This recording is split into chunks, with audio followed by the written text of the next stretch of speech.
네, 오늘 머더스데이죠. 해피 머더스데이. 여러분들을 위해서 제가 또 빈손으로 오기가 좀 그래서 꽃을 들고 왔습니다.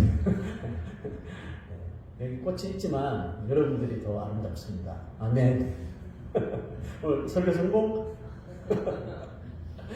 네, 어머니 날을 진심으로 축하드리고요. 아무쪼록 우리 여기 계신 모든 어머니들에게 하나님의 변함없으신 사랑과 또 은총과 또 은혜가 가득하시길 축복합니다.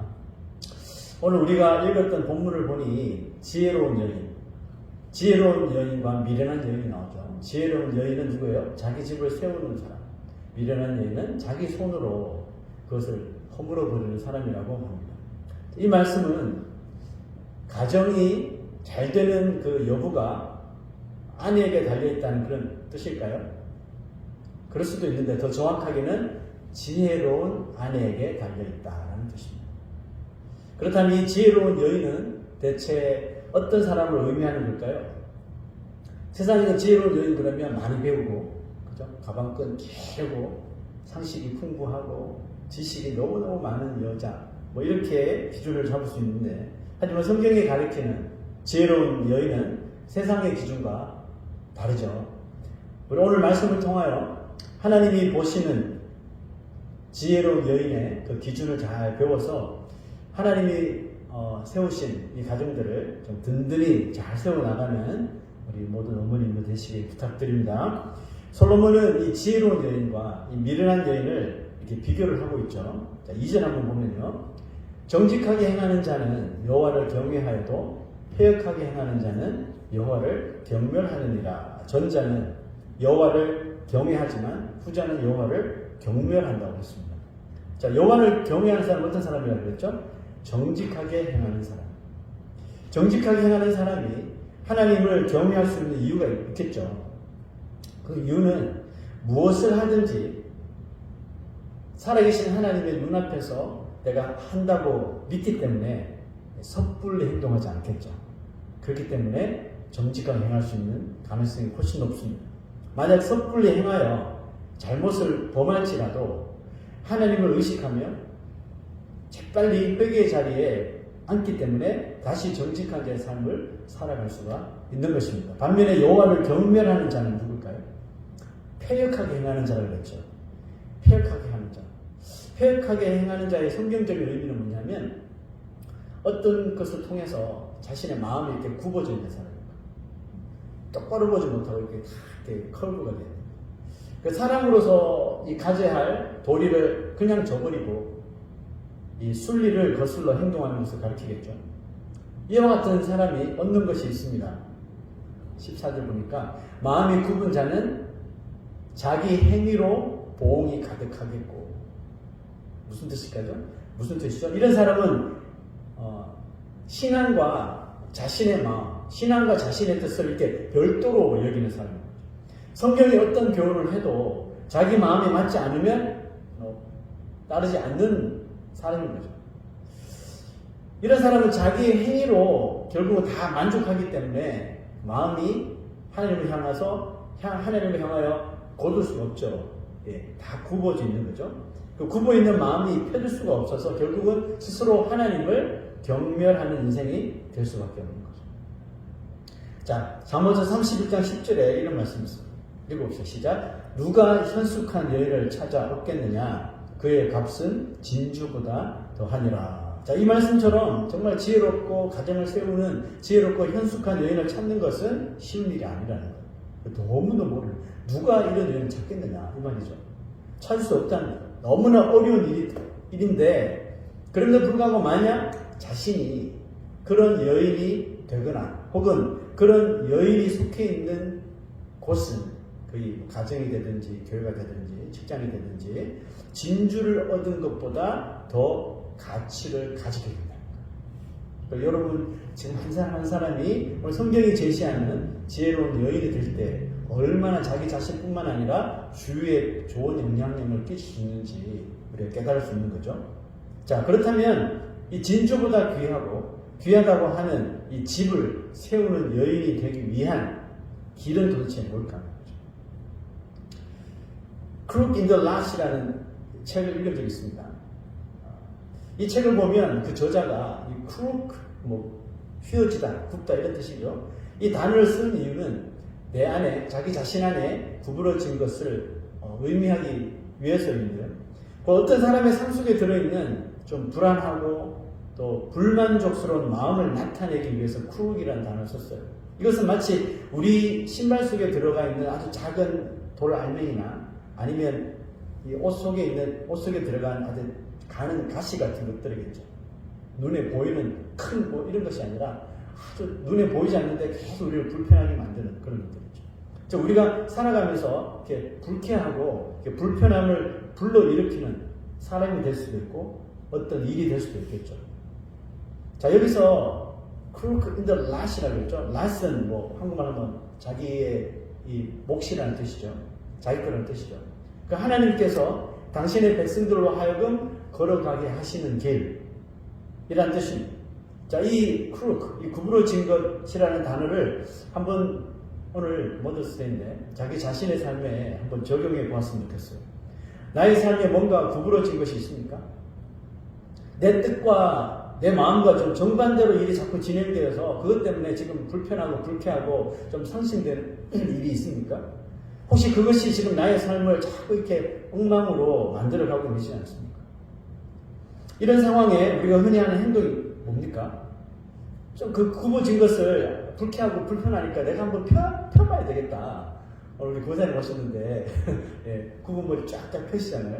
네, 한번 펴봐야 되겠다. 그러니까 안간힘을 우리가 스스로 쓴다는 거죠.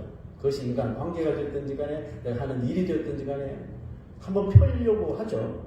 하지만 아무리 내가 그것을 펴보려고 했는데도 펴지지 않는 경우가 있잖아요.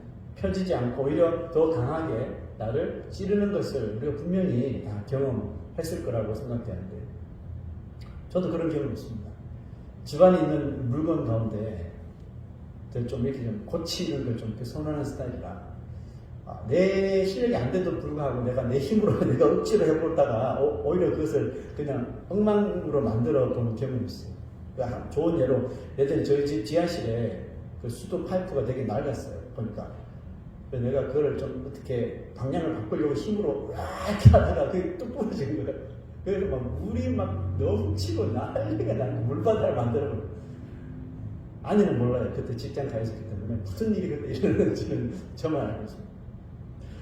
제가 억지로 해보다가 완전히 더 최악의 상황을 만들어버린 거죠. 여러분 인생에 이렇게 구부러진 것들, 시험 들게 하는 것들이 저마다 다 있죠.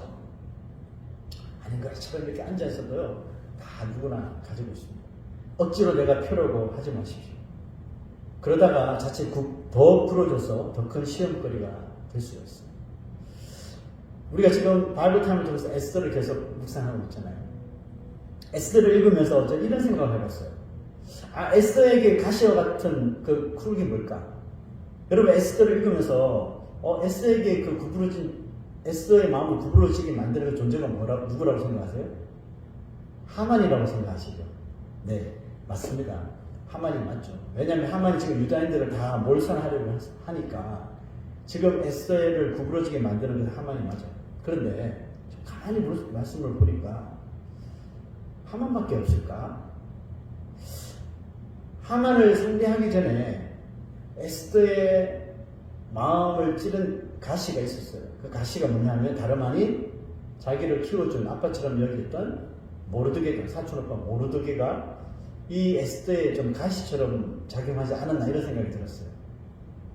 모르드게는 하만의 음모로 인하여 유다인들이 이제 몰살될 위기를 에스더에게 알리게 되죠. 그죠? 알리고 이제 에스더가 왕에게 나아가서 자신의 이제 정체를 알리라는 거죠. 나는 원래 유다 사람입니다. 유다 사람이 페르시아의 왕후가 될 수 없는데, 그죠? 속이고 들어간 거잖아요. 그래서 자기가 유다 사람이라는 사실을 알리고 이제 유다인들을 좀 구해달라고 강구해라. 이걸 요청을 한 거예요. 자, 에스더는 유다인들이 몰살 위기에 당했다는 소식을 듣고 너무너무 마음이 아팠죠. 그런데 모르드게의 요청에는 난색을 표현합니다. 이제 와서 자신이 유다인이라는 사실을 밝히면 내가 어떤 이익을 당하게 될지도 모르고 그것보다 더 지금 난감한 일은 뭐냐 하면 왕이 자신을 부른 지가 한 달이 넘었다는 거죠. 자, 그 말은 왕이 왕후를 부르지 않는 이상 왕후가 왕에게 나설 수 없다는 거죠. 법상. 근데 그렇게 되면 죽을 수도 있는 거예요. 그 실제로 죽은 왕들도 많았고. 그런 상황인데 모르드게는 그런 걸 모르잖아요. 그래서 내가 지금 이런 상황이기 때문에 할 수 없다라고 난감을 표현합니다. 자, 여러분 지금 상황에서 에스더의 마음의 가시는 어떤 가시일까요? 정말 싫은 가시입니까? 아니면 내가 해야 되는 가시입니까? 저는 이렇게 봅니다. 선을 위한 희생. 즉 에스더의 마음에 있는 가시는 다름 아닌 선을 위한 희생을 요구하는 가시라는 거죠. 그것도 자신의 생명과 직결된 희생이거든요. 죽을 수도 있잖아요. 그 희생을 요구한 사람이 자신을 부모처럼 길러준 모르드게였기 때문에 더 마음이 저 오빠는 내 마음도 모르고 좀 너무하다. 그죠? 좀 마음이 좀 구부러져 힘들었을 거예요. 우리는 되게 나에게 나쁘게 대하고 나에게 악한 말을 하고 나에게 정말 좋지 않게 행동하는 존재를 크룹이라고 생각할 때가 참 많죠. 물론 그 사람이 크룹이 많습니다. 하지만 우리가 살아가는 동안 이 에스더가 맞닥뜨린 이런 크룹도 분명히 우리에게 찾아오거든요. 선을 위한 희생. 자, 그런데 성경은 이 크룹을 뭐라고 표현하냐면 your cross라고 해요. 십자가라고 표현합니다. 그래서 이 Cross in the Lord이라는 책을 번역한 분이 이 크룹을 십자가로 표현합니다. 내 몫에 대인 십자가. 찬송가 가사에도 있죠. 자, 마태복음 16장 24절 보면 아무든지 나를 따라오려거든 자기를 부인하고 자기의 십자가를 지고 나를 쫓을 것입니다. 근데 여기서 우리가 십자가를 표현할 때 이 십자가 말 지지리도 안 듣는 내 남편 십자가 말 안 듣는 내 자녀 십자가 나랑 평생 충돌하는 나의 코월커 이웃 이런 것들이 다 나의 십자가라고 생각할 때가 많잖아요. 근데 우리가 에스더를 보면 선을 위한 희생도 나의 십자가구나. 우리 이렇게 생각할 수 있겠죠. 어떻습니까? 우리 모두 자신이 지어야 할 자신의 십자가가 있죠. 우리는 어떻게 그 십자가를 대합니까? 때로는 막 무시해버리죠. 아니면 옷장 안에 넣고 꺼내지 않습니다. 아니면 보면 내가 마음이 흔들리니까 그냥 저 멀리 치워놓지 않습니까? 분명히 자기 십자가 지고 나를 쫓아라 그랬는데 저 멀리 내팽개치고 그냥 가려고 하지 않습니까? 에스더는 모르드게의 말을 듣고 쉽게 결정하지 못합니다. 이게 아무리 나를 길러준 부모와 같은 사람의 말이지만 지금 내 처지가 있잖아요. 형편이 있잖아요. 깊은 생각이 잡힙니다. 이걸 어떻게 할까? 그냥 무시해버릴까? 무시하면 자기는 그냥 왕으로 잘 살 수 있잖아요. 근데 자기가 유다인이 그렇게 할 수도 없고 모든 유다인들이 자신만 바라보고 있는 것 같고 깊은 묵상한 후에 모르드게에게 이런 서신을 전하게 됩니다. 자, 에스더 4장 16절 시작. 당신은 가서 수산에 있는 유다인을 다 모으고 나를 위하여 금식하되 밤낮 3일을 먹지도 말고 마시지도 마소서. 나도 나의 시녀와 더불어 이렇게 금식한 후에 규례를 어기고 왕에게 나아가려니 죽으면 죽으리다. 아마 에스더에서 가장 유명한 말이죠. If I perish, I perish. 죽으면 죽으리라. 여러분 에스더서는 성경이죠. 성경이지만 하나님이라는 단어가 한 번도 나오지 않는 참 아주 특별한 성경이죠. 그러나 지금 보시다시피 에스더 이야기 안에는 하나님을 신뢰하는 이 신자들의 신실한 행동을 통해 하나님을 지속적으로 드러내는, 어떻게 보면 다른 성경보다 더 많이 드러내는 성경이 에스더입니다. 에스더의 결단을 보십시오. 에스더의 결단은 결국 우리에게 구부러진 것들을 바로 펴는 방법을 보여주고 있다고 저는 보았어요. 이렇게 펴는 거구나. 우리의 마음과 삶 속에 있는 구부러진 것을 바로 펴는 방법이 뭐죠? 에스더처럼 먼저 맡기고 기도하는 것을. 우리 다 아는 내용이죠. 모든 시험을 만날 때 우리는 언제나 먼저 하나님과 독대를 해야 되는 거죠. 주께 기도를 시작해야 돼요.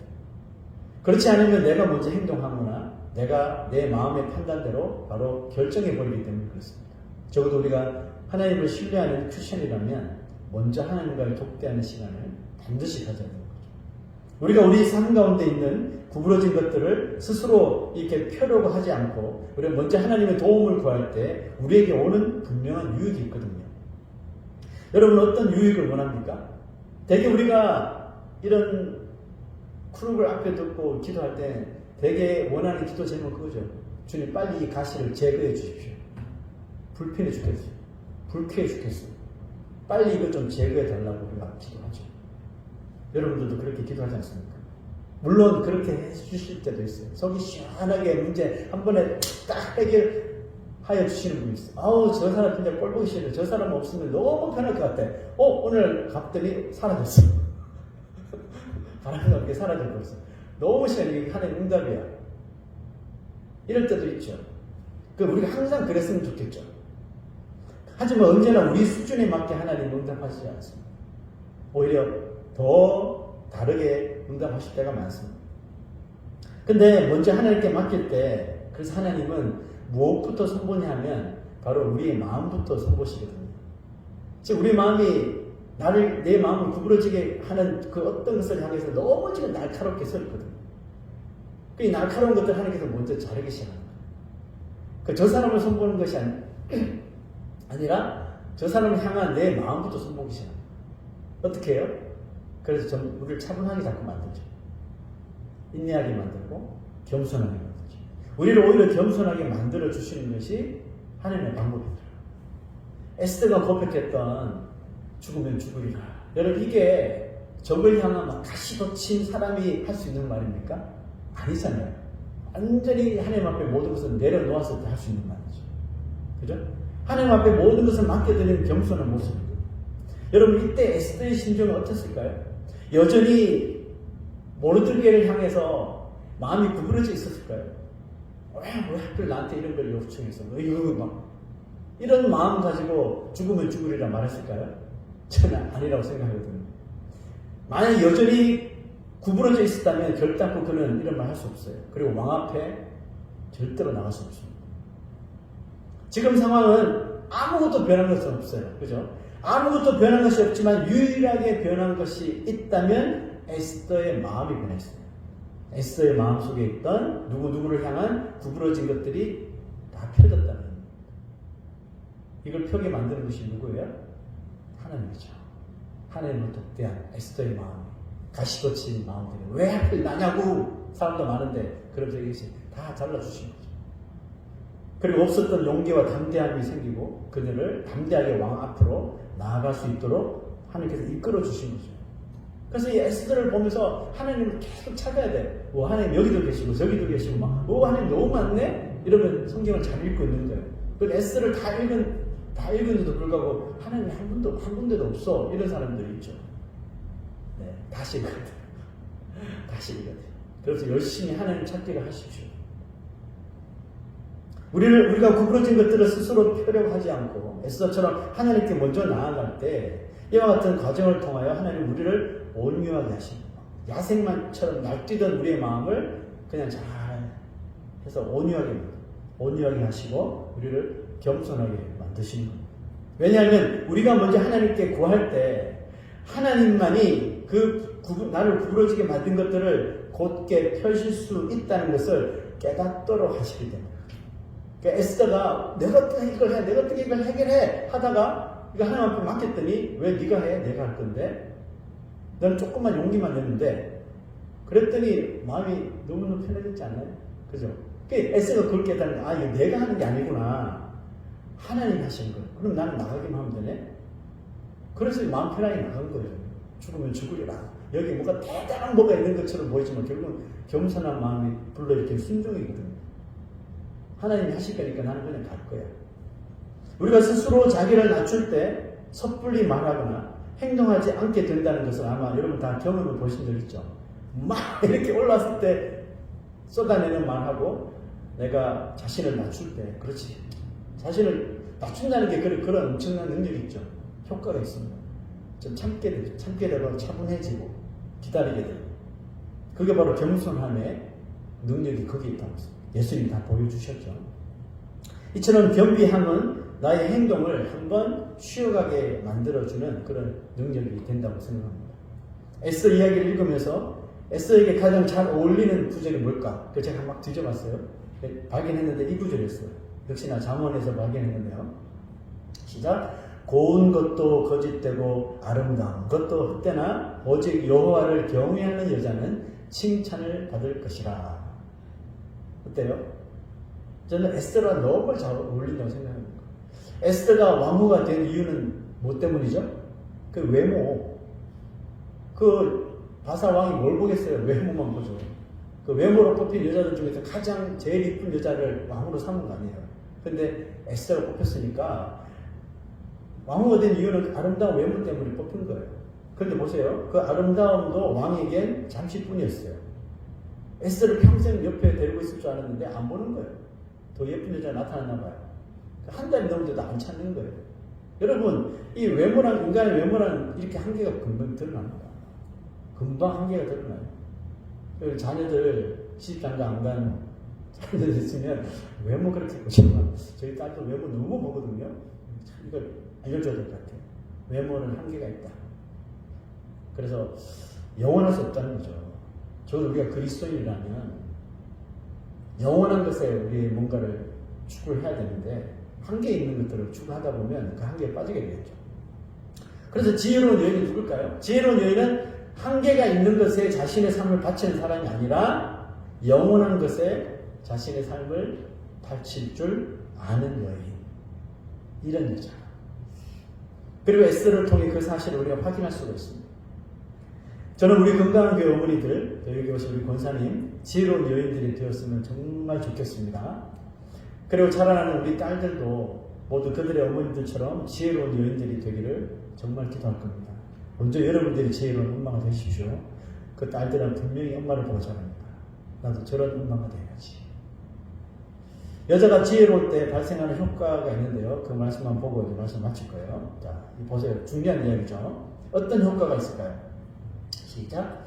그런 자의 남편, 그 지혜로운 여인, 그런 자의 남편의 마음은 그를 믿나니, 와이프를 믿는데요. 두 번째 보세요. 그런 자는 살아있는 동안에 그의 남편에게 선을 행하고 악을 행하지 아니하느니라. 너무 마음이 와닿는데. 어때요? 2부에 남편들이 좀 마음이 와닿았으면 좋겠는데. 자, 지혜로운 여인은 남편에게 신뢰를 주는 사람이라죠. 무엇을 통해서 신뢰를 주든지 신뢰를 주는 남편. 적어도 내가 다 못 믿어도 내 아내는 믿어. 내 아내가 무슨 말을 해도 나는 믿거든. 이런 거거든요. 그러니까 남편에게 신뢰를 주기 때문에 뭘 받을까요? 남편의 응원을 받겠죠. 그죠? 응원을 받고 칭찬을 받고 사랑을 받겠죠. 그런데 이뿐만이 아니라 지혜로운 아내로 하여금 남편이 받는 복이 또 있어요. 이게 뭘까요? 자, 그 다음 주도 보세요. 그의 남편은 그 땅의 장로들과 함께 성문에 앉으며 사람들의 인정을 받습니다. 자기는 뭐 한 것도 없는데 사람들의 인정해줘요.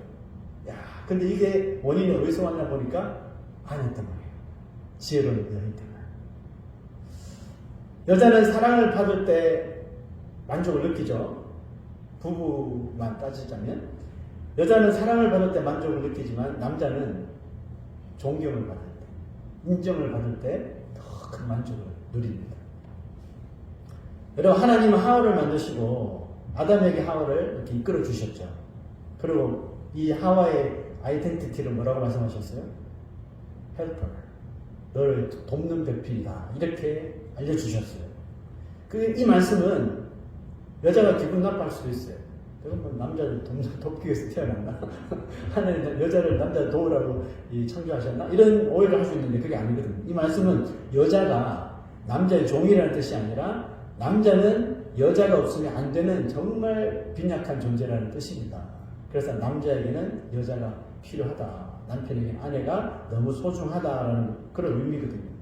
그래서 하나님은 여자를 남자보다 더 섬세하고 더 부드럽고 더 따뜻하게 만드신 거예요. 남자가 가지고 있지 않은 것들을 여자 안에 다 넣어주셔서 돕는 배필이야. 너 혼자서는 안 돼. 잘난 척 하지 마. 하고 딱 붙여주신 거예요. 강하려고만 하고, 그죠? 강하지 않으면서 강하려고 하는 게 남자잖아요. 내가 할 수 있어, 내가 할 수 있어 하다가 뚝 부러뜨리고, 이게 남자들이죠. 그죠? 강하려고만 하고 또 아주 차가운 남자들을 그렇게 놔두면 저 뭐 인간처럼 살겠어? 그래서 여자 붙이는 거 아니에요. 좀 부드럽게 녹여주고 만들어서 이 세상에서 사랑받고 좀 인정받는 존재로 세워주는 존재가 바로 여러분. 지혜로운 여인이 되십시오. 자, 이 세상에는 하나님을 경외하지 못해서 집을 허물어 버리는 미련한 여자들도 정말 많습니다. 같이 강해지려고, 그죠? 같이 강해지려고 하다가, 그래? 부러뜨려. 그러나 우리 어머니들은 오직 하나님만을 경외함으로 집을 든든하게 세우는 지혜로운 여자들이 되기를 축원합니다. 우리의 마음에 구부러져 있는 것들이 하나님의 손길로 부드럽게 다 펴지는 축복이 임하기를 축복합니다. 그로 인하여 하나님이 만드신 가정을 정말 건강하고 아름답게 잘 세워나가시기를 주 이름으로 축원합니다.